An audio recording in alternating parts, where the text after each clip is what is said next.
And welcome back, folks, to this Radio AM with Misty/Connexio. Last time we had an encounter with a lovely lady that didn't say anything else than and this time we hopefully will meet somebody else. So let's get back into character and have some more fun with this lovely story. Also, I do apologize if there's no volume in this location. It is enabled, it's just the game doesn't play anything right now. Still, we finished a few minutes earlier than anyone else in the class. Despite our late start, Shizune and Misha are really capable. They're quite different though. The class rep is as calm and professional as she looks, while Misha is a lot more playful and girlish, not to mention a little more easily distracted. To be honest, the two of them did most of the work. I feel guilty about that. Oh my lord, that's loud. I just got rape-teared. Oh wow, okay, sorry, get back into this. The clock tower's bell rings. Really it does, signaling the end of that period. Time for lunch. Oh my god, the picture's back. Without knowing what else to do, I follow Misha, who is beckoning me into the hallway and down the stairs. We descend even below, to the lobby where I met Muro, down to the bottom floor. Just like everything in school, the gifted.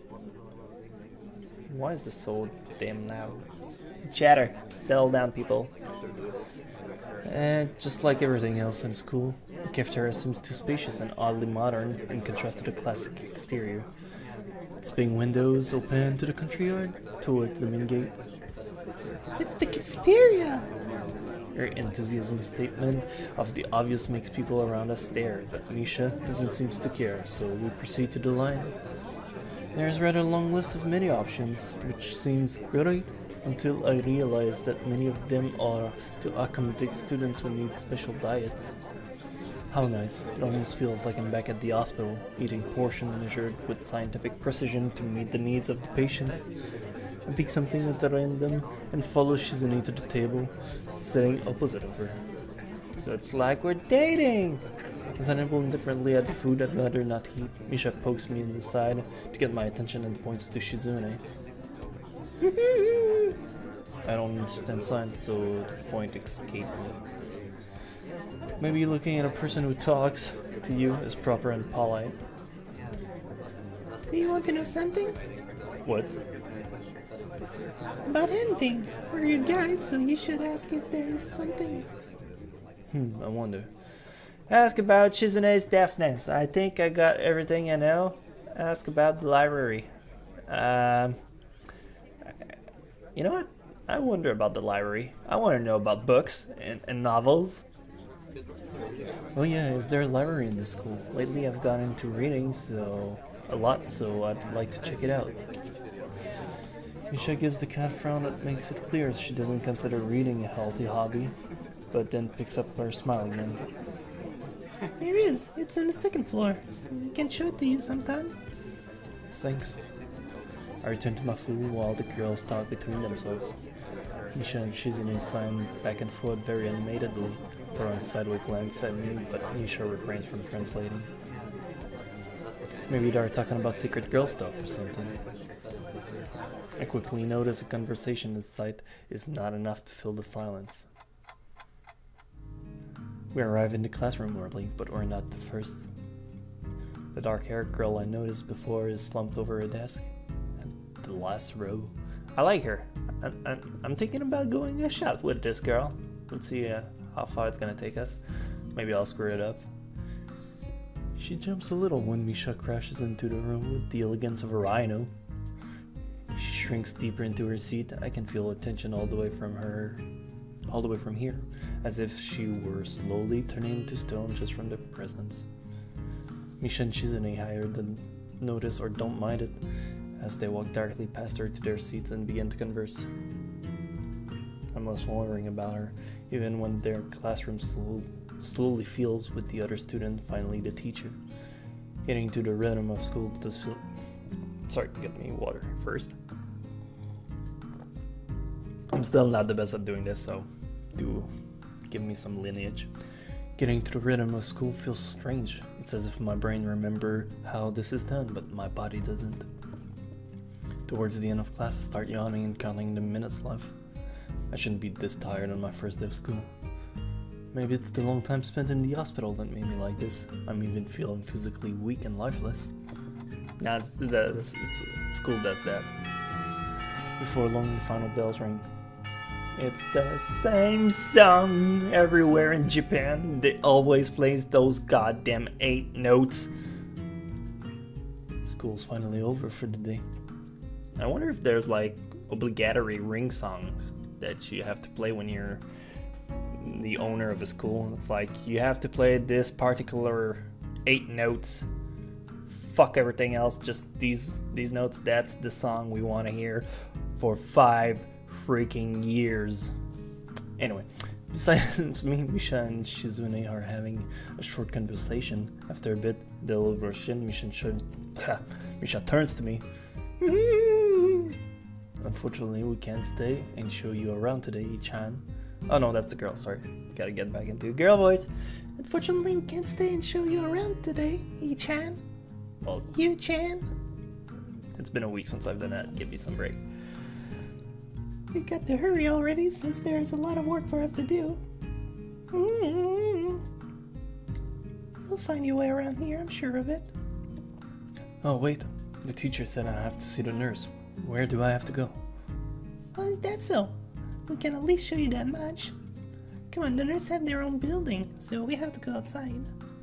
Oh, the picture again. We joined the flow of students making their way down the stairwell and outside, with the girls pointing out other senior classmates in the same hallway as ours.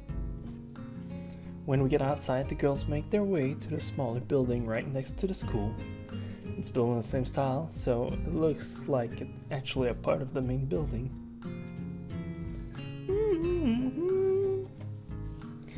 This is the auxiliary building here. There's a lot of official and important stuff inside, like the Yamaku Foundation office and all the nurses' office. They even have a swimming pool. How's that official?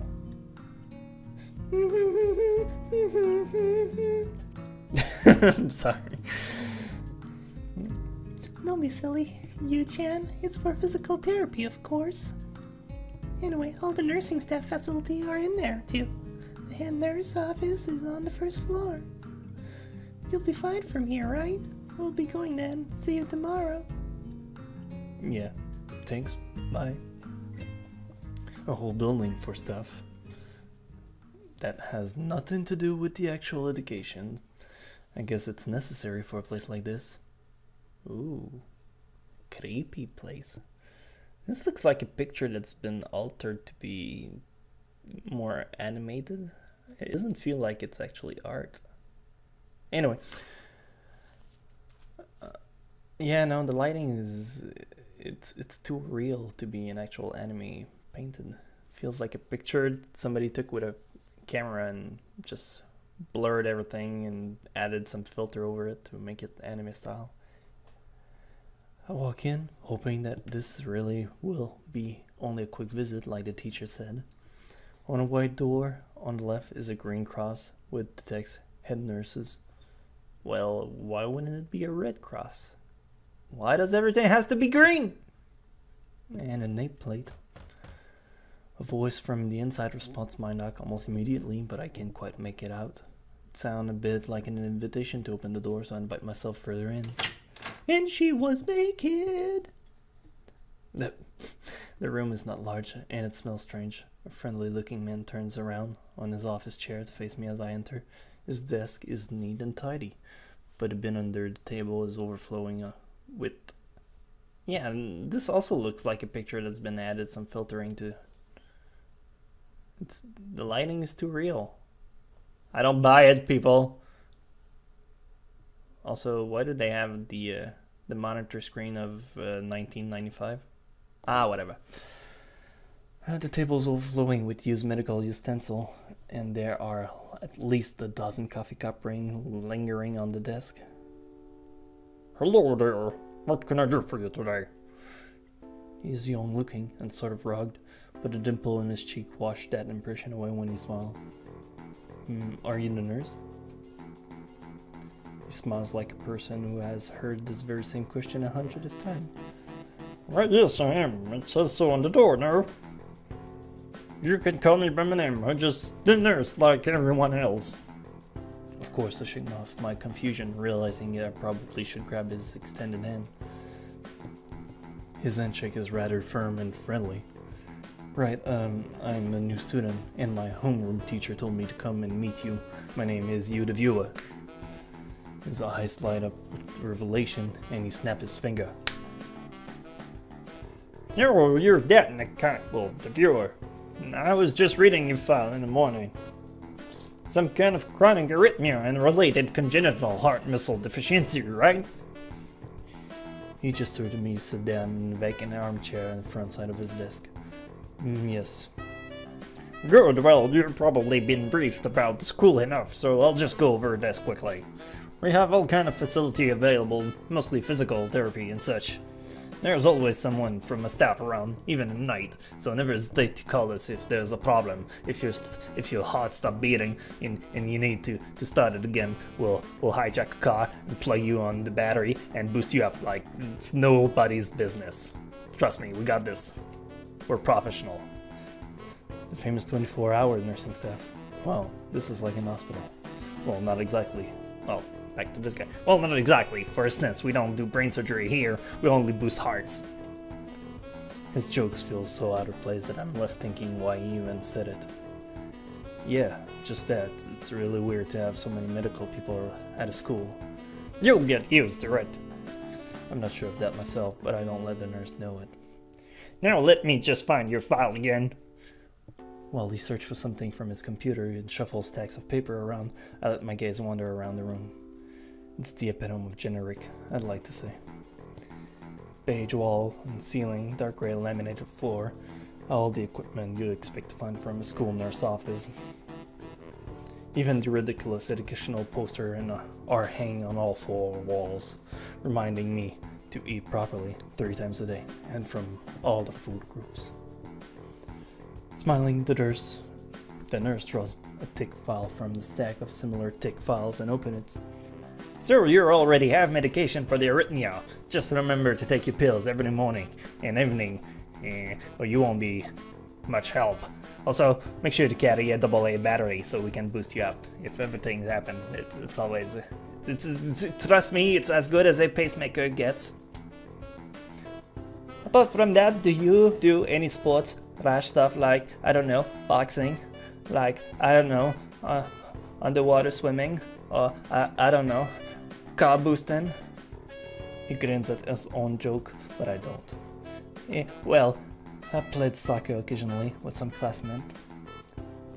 Alright, I'm afraid I'm going to have to recommend you from doing that, at least for the time being, at least until we can boost you up.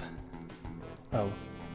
My lack of reaction makes him raise an eyebrow, but really, I'm not too bothered by him forbidding me to kick a ball around. I guess I never did it out of burning passion for the sport just to have something to do. Any kind of concussion may be very dangerous to your heart, and risking another attack is not good idea, especially if we run out of gas, cause then cars don't work and it's hard to boost somebody with a car if we don't have gas to put in it. You got me? Was the previous one caused by a sudden concussion to the chest area? Have you been run over by a car? Because that may be a problem too. There's no mention of it this cause in your paper. No, not exactly, not as I remember. I sidestepped the question acceptably, and he glances at me over his paper with a more serious expression on his face. Still, you need to keep your body healthy. Some nice exercise will do you good. Well, you just forbid him to do anything, you goddamn prick. We have physical therapy and such available, as I said, but I don't think you really need such heavy measures. Just get some light exercise regularly, like have a car running next to you and somebody running with you, so we can run beside the cars and have something ready in case you fall down, okay? Brisk walks on even see, running next to a car is a good idea. Jumping a rope, that sort of thing. Swimming maybe, but not underwater, just above water. It's really helpful for people to just swim above water. There's a pool here. So I was told. You were very good. At any rate, Well, now his accent just turned to Asian. Well, whatever. Let's just keep with it. At any rate, I'm sure you've been told this before. I just need to take care not to overexert yourself. He wags his finger to emphasize. Sorry, let's start it again after a sip of water. Or Short Bright, commissioned by Misty Phoenix's channel. He wags his finger to emphasize the point. No need really. I've heard this 1,000 times already. Absolutely no unnecessary risk. Take care of yourself. Also, Toyota makes good cars, so just throwing that out there. Also, we like Ford a lot, but this is not commendated by them. Okay.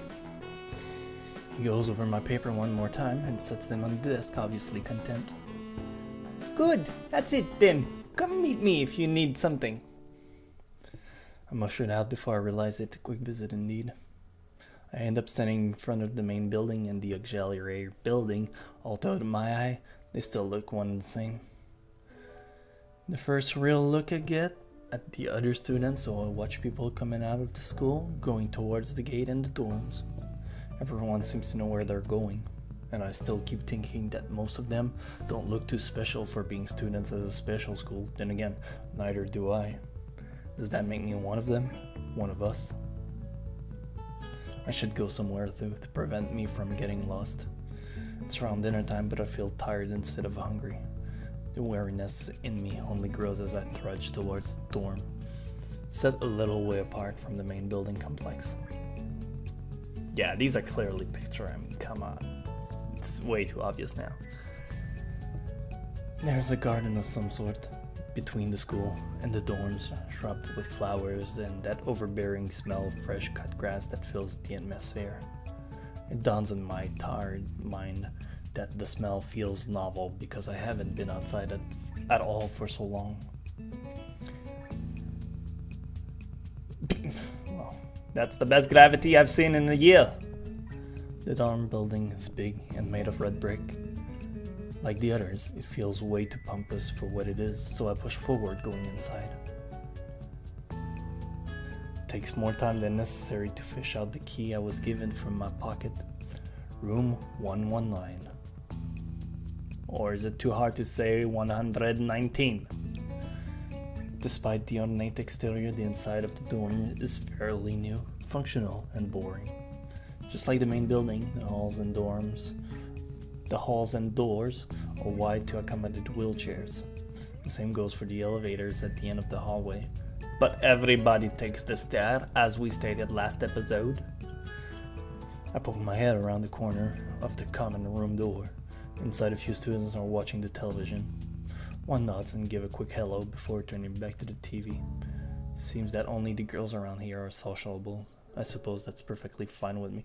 What the fuck, bro? Do you expect him to give you a diplomatic interview with, I don't know, about Hitler or something?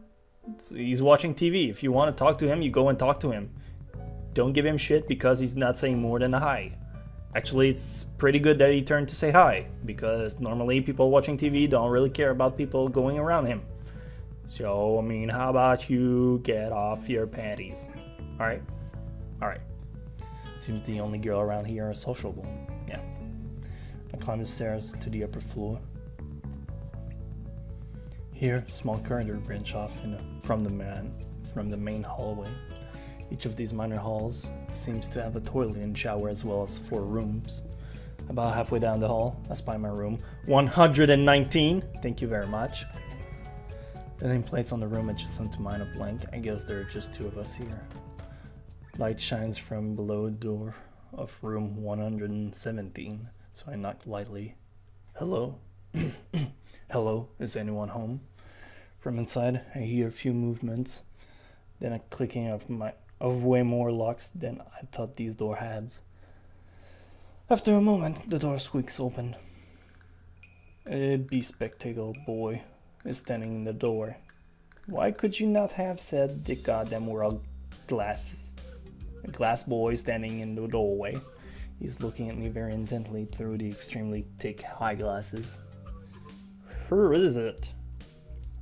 Blind? No, at least not completely. Why would he have eyeglasses if he was? He leans closer to me until our noses are almost touching. His breath stink of garlics. He's a vampire! Oh no, we're back in Transylvania! You, the viewer, are moving into the next room. I thought I should introduce myself. His face suddenly brightens in the realization and he stands back upright, thrusting his hands out in a smiling greeting almost straight up to my diaphragm. Oh, sup dude, the name's Kenji! Yeah, that's more fitting for him. Oh, hi. I take Kenji's sweaty hand and shake it, still a little rattled by the student. Oh my god, I just realized he looks exactly like Harry Potter. 10th point for Gryffindor. Still a little rattled by the sudden change of attitude and vehement welcome. There were some suspicious looking people going in and out of your room earlier, dude. Was probably my parents. Oh, your parents, are you sure? Cause they could have been some other people too, you know? You can't just judge a book by its cover. His out-of-place proverb is left hanging between us awkwardly as I try to think of some way to respond. I'd say the chances are high enough. He shudders and makes some exaggerated hand gesture. You're a brave man, Hisao, dude! I know your name's you, but I'm gonna call you Hisao, dude, because you're dude. Me, I don't think you could trust the chances, dude. Hisao, dude. That's only the one trust I myself, dude. Does that mean I should get to know you either? He thinks about this for a while. A wise decision, dude! Damn, you're smarter than you look, bro. Probably, dude. Well, you look like, I hope I'm not smart. He squints his eye and leans closer again, but I lean backward to dodge it. Never mind, dude, it doesn't matter. 10 points for Gryffindor. With that, he turns to fumble around for a moment in search of the door handle and shuts the door behind him. I slide a key to the lock of the door marked 119. Bleak beige walls, white linen, a desk made of some type of lithe wood.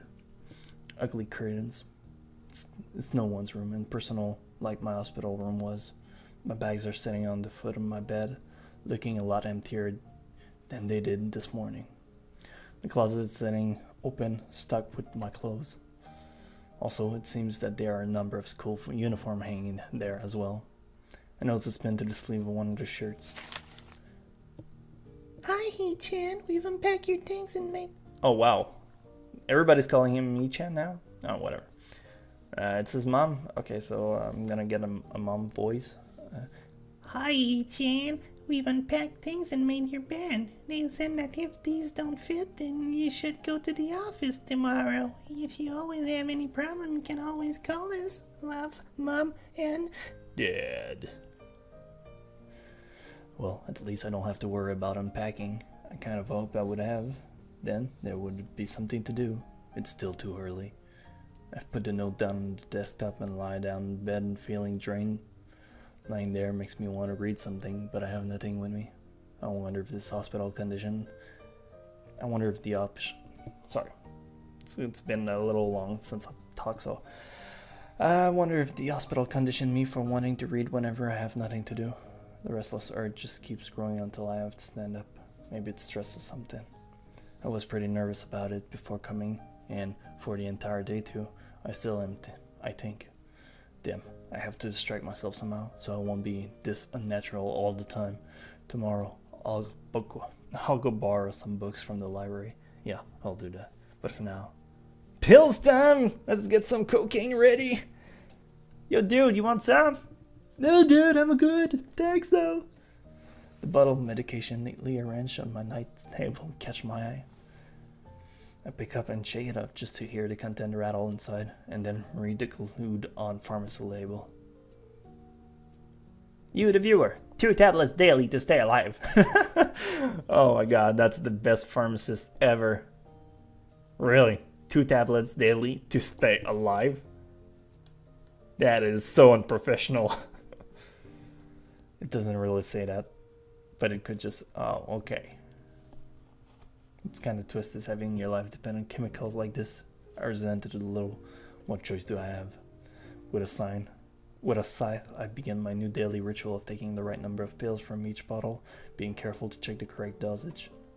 I lie down again, feeling hollow and uncertain, and after that, I keep staring at the blank, unfamiliar ceiling for a long time. It doesn't start looking any more familiar, not even after darkness falls, and long shadows draw across my room like fingers. The sheets feel slightly more uncomfortable, warm, and nest-like against the chill that passes from for room temperature. Soon, the lighter shade of darkness that is the ceiling looks like even every ceiling does at night, and it becomes the only thing I recognize anymore. Get some water again. The night beckons me to sleep, and I feel the coolness and unfamiliarity and fear creeping up my spine once again. Oh my god, she's nearby. She's gonna kill us. Sorry, confused the game. It's not Corpse Party. I keep drifting further away from the world I knew.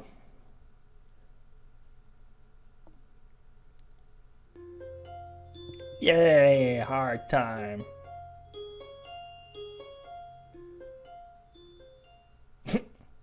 Alright, thanks. I wasn't sure which game I was playing about a second ago. And that's gonna be the conclusion of a spell of this awesome game. Next spot coming up next time, which whenever I will find some time to do this. Hopefully I would try to produce a little more of them, but with the backseat anime watching and top 10, it's always hard to fiddle with everything. So you guys take care, beware of pianos as usual, because they are crafty little buggers, and I will see you soon. See ya.